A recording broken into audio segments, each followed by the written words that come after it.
We are jump-starting your morning here at 6:50 from Chicago's National Public Housing Museum. It's a vibrant new cultural destination in Chicago where you'll find stories of hope and achievement rose from struggles and resistance. That's right. Our Jackie Kostek has a look at this new space. Jackie, this sounds cool. Oh, Chris and Dana, it is really cool. I actually just took a walk around, and as we go throughout this morning, we're going to show you all of the different exhibits and really tell the story of why public housing is so important to the city of Chicago and our entire country, because it is a national museum. I'm here with Lisa Lee this morning, who is the executive director and has worked on bringing this to life for the last 18 years. Lisa, good morning to you. Good morning, Jackie, and good morning, everybody. First, congratulations for making this idea into a reality, and it's such a powerful space to be in. I can't wait to show it off all morning long. First, describe to us where we're standing right now, because this building itself is historic. Yeah, we are standing in the last remaining building of the Jane Addams homes. And around 18 years ago, public housing residents led by Ms. DeVera Beverly and also Sonny Fisher decided that our nation needed a national museum. We had to save this building, and we're standing in the Sonny Fisher lobby, which was helped make possible by her friends and family. And you can see actually Sonny Fisher here, who lived in the Eastchester projects in New York. And throughout the museum, we save beautiful objects and artifacts, and we tell the stories of public housing residents. Oh, so special. Okay, Lisa, we're going to take a little bit of a walk back. I know there is a video that sort of helps welcome people into the space. There's a gift shop, which every museum has to have. Except for Jackie, yes. Our gift shop is actually a cooperative, which is run by public housing residents also, to sort of really build racial equity and wealth. And so we have a lot of unique things here. Oh, so unique. Okay, we're walking up the stairs, and what is the first exhibit that people enter into when they come? History Lessons is a really important exhibit, which is in the Joseph and Bessie Foundation Gallery. And it is a gallery that features everyday objects from everyday people, but also people that some of us might know, like Sonia Sotomayor, Supreme Court Justice, yes. George Floyd from Houston, and also we have writers work with public housing residents so that they can tell their own stories that really help us understand the history of public housing in a way that we could never understand if we were just talking to scholars or people who were historians who were doing research. Why is a story of public housing so important to tell? Well, first of all, when I say public housing, most people have kind of a visceral emotion because they have a mainstream narrative, which oftentimes is a racialized one about what it means to be poor and black in America. But that's not the only story of public housing. And it's really important for us to challenge this and to sort of say, never again will a single story be told as if it's the only one. And in this moment, when housing insecurity is such an important issue that all of us need to be thinking about and addressing, from people who are houseless to the need for affordable housing for all of us, the history of public housing can inform us to help create a better collective future for all of us. Lisa, thank you so much for your time this morning. I really appreciate it. The museum is free, the National Public Housing Museum in Little Italy. Guys, back to you. So much to learn there, Jackie. Thank you so much. To you, my friend. We are jump-starting your morning from Chicago's National Public Housing Museum, a vibrant new cultural destination in Chicago to experience stories of hope and personal achievement. All this amid struggle, resistance, and resilience. Our Jackie Kostek has a look at this new space. Jackie, good morning to you.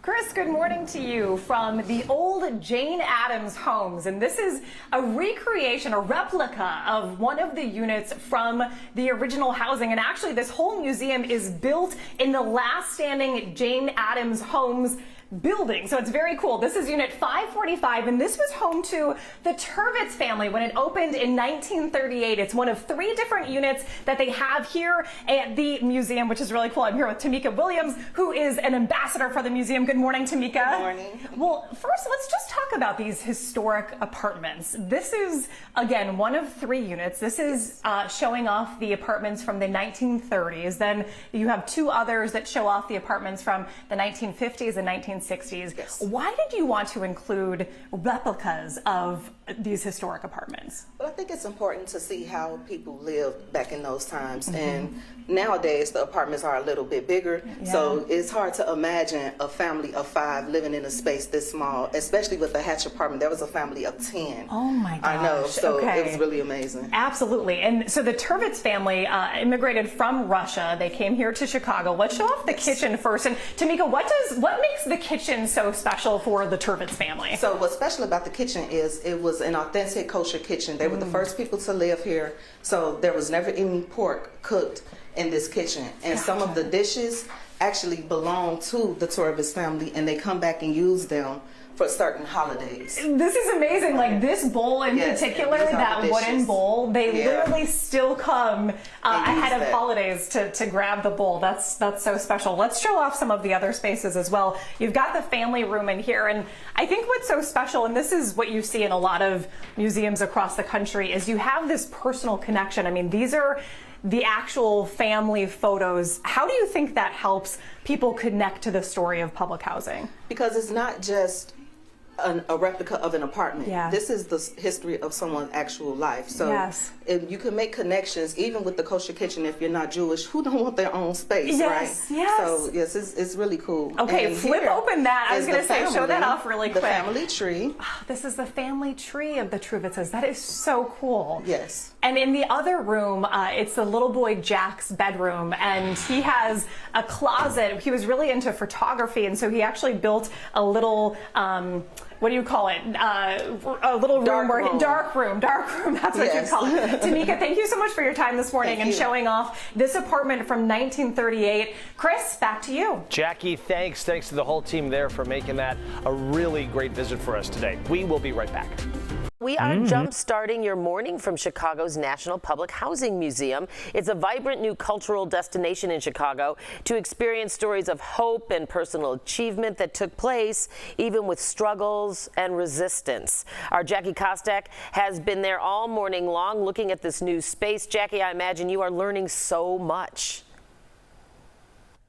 Dana, I am learning so much, and I just cannot recommend enough that folks come out and explore the museum. The museum is free to visit. They do have some events and special things that do require tickets, but it's mostly free. So it's a great place to just come and learn about the roots of public housing and how it got to where it is now with affordable housing. So I'm here with Lisa Lee, who's the executive director here at the museum. So good morning to you, Lisa. Good morning. Okay, so we were just teasing and up in a space that is considered the historic apartments, and basically they're replicas of these old apartments. The one that we were in was from the 1950s, and it takes you through a timeline of the roots of public housing and how it became sort of what we know more commonly now, or what we associate with public housing now. So can you just take us through the timeline? And obviously there's a lot more to share, but how did it evolve? Right. Well, we're standing in front of the Works Projects Administration exhibit, the WPA, and really after the Great Depression, so many Americans were struggling and needed housing,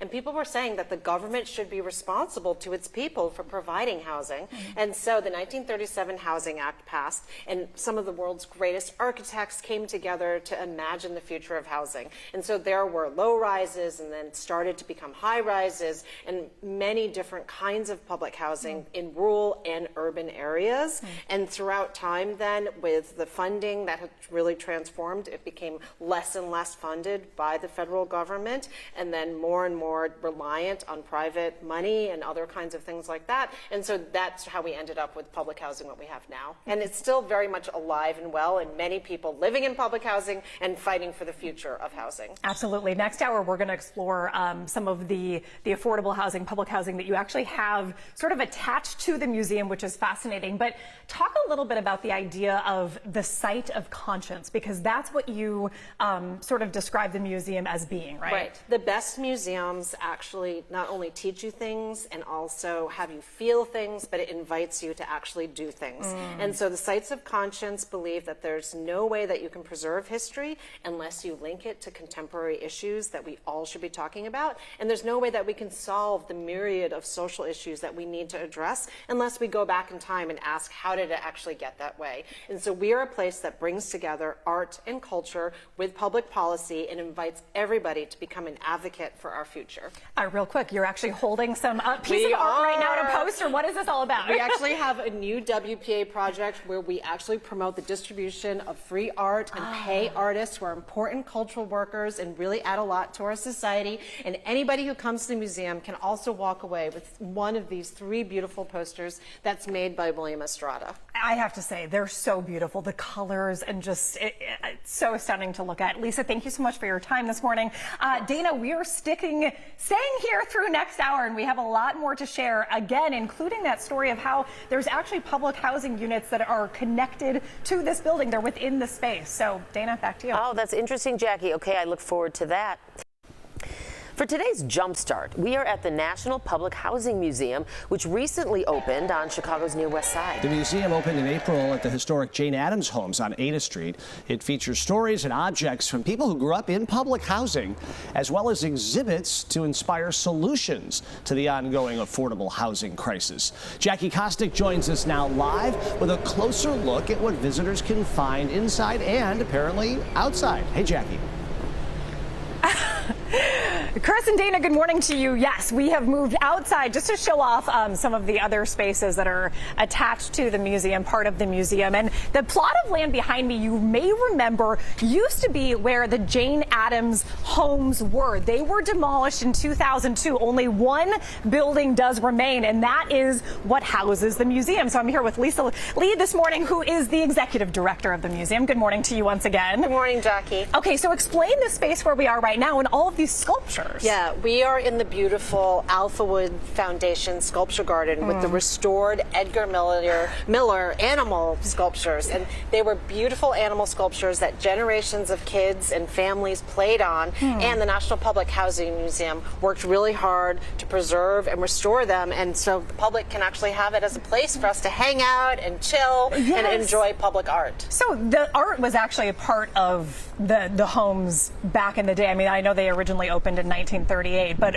why was art such an important part of what they did then? Housing is really about home and public art and the places that we come together across boundaries of difference, where we play together and where we actually, socialize, are actually really important for creating home. And so most public housing also has beautiful public art associated with it, many including animal sculptures like this. It took 18 years to go from this museum being an idea to actually becoming a reality, and you guys really walked the walk in terms of advocating for public housing, telling the story of it, but also advocating for affordable housing now.